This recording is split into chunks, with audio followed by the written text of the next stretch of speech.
Well, President Trump weighing the idea of imposing tariffs on steel and aluminum imports in the interest of national security. Come on in now. Majestic Steel USA is CEO and President Todd Leebow.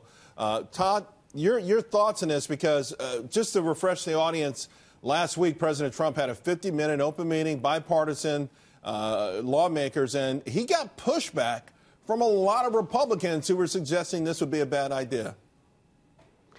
Yeah, thanks for having me, Charles. The steel industry has been awaiting a ruling for a long time.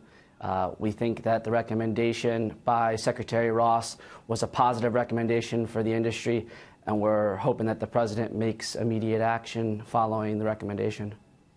Why? Why would this be in the interest of national security? Why would this be justified when a lot of economists and politicians on both sides of the aisle tell us it could trigger the kind of trade war that would have devastating impact on our economy?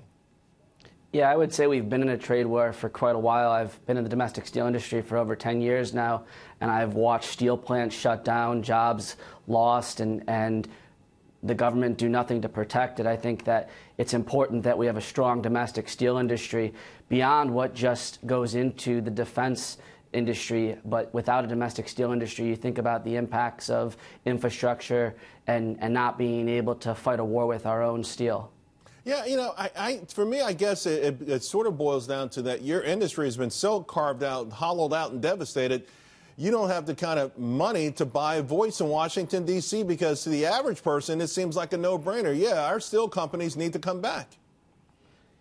I agree with that. It's been a major issue. I mean, if you watch the domestic steel industry over the last 20 years, steel production in the U.S. has continued to decline, while if we look at steel production in countries like China, in the last 20 years, they went from approximately 100 million tons to over 800 million tons.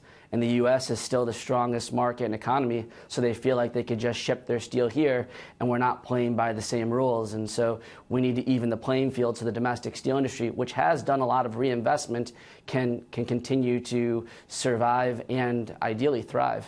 You know, I was looking at the data on mining jobs, including coal and steel, and down 40% in the last decade. We were flat last year, up slightly, which was great. But some are arguing that it's too late, that we've crossed the Rubicon, that there's no way your industry can reinvent itself and now compete on the global stage. Are they wrong? Yeah, I disagree with that. I mean, if you look at steel making in the U.S. today, 60% of production is made with an electric arc furnace, which means that we recycle old cars, washers, dryers. And so from a reinvestment standpoint, a technology standpoint, the steel industry in the U.S. is the most efficient industry in the world compared to other steelmaking countries. And so the reason why the domestic steel industry isn't stronger has nothing to do with reinvestment or technology or innovation. It has to do with the fact that we're competing against an unfair marketplace where you look at countries like China, they're not competing in a market economy. Sure. And they're doing things where their government's subsidizing steel pricing to ship product here in the U.S., and we just can't let that be. Todd, on Friday, the publicly traded steel and aluminum stocks went through the roof, but they've been hit hard as well. Worst case scenario, if nothing happens, if this is just sort of, saber rattling on the part of the administration, but ultimately there's nothing done, what happens to your industry?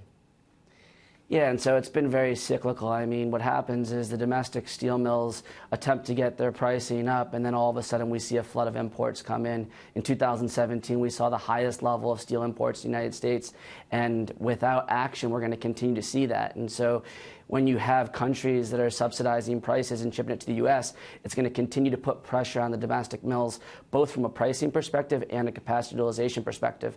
And it's difficult to perform in that environment. Right. And so we need to see action in order to even the playing field. If we can get capacity utilization rates up from where they've been trending in the low 70% to the 80 percentile, then that'll put the domestic industry in a much healthier place, just as Secretary Ross recommended. All right, Todd, thank you very much. Really appreciate it. Yeah, likewise.